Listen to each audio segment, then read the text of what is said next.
સાથે જો આજે વિશ્વકર્મા દાદાનો ઇતિહાસ। સતયુગના સમયમાં પ્રભાસ નામના એક મહાન ઋષિ થઈ ગયા। તે જે ક્ષેત્રમાં વસેલા તેની આજુબાજુના 12 ગાંવ સુધીનો વિસ્તાર પ્રભા ક્ષેત્ર તરીકે ઓળખાયેલો છે, જે આજે પ્રભાસ પાટણ એટલે કે સોમનાથ તરીકે ઓળખાય છે।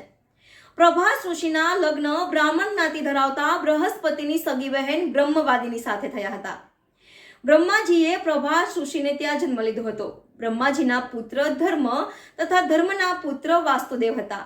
આ વાસ્તુદેવ અને અંગીરસી દેવીના પુત્ર એટલે આપણા ઈષ્ટદેવ શ્રી ભગવાન વિશ્વકર્મા દાદા।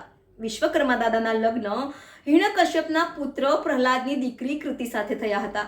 વિશ્વકર્મા દાદા તથા કૃતિ દેવી વડે 5 દીકરા અને 8 દીકરીઓનો જન્મ થયેલો, જેમાં 5 પુત્રોમાં એક મનુલુહાર, પંચાલ, મય, સુથાર, તસ્ટંદાતાબુ, ઘડનાર, દેવજ્ઞ સોની, શિલ્પી સલાટ, જ્યારે દીકરીઓમાં રિદ્ધિ, સિદ્ધિ, રનાદે દેવી વગેરે હતા, જેમાં રિદ્ધિ અને સિદ્ધિના લગ્ન ગણપતિ જોડે થયેલ, જેથી તેઓ મહાદેવજીના વેવાઈ થયા। જ્યારે રાંદલ માતાજી રનાદે દેવીના લગ્ન સૂર્યનારાયણ સાથે થયેલા।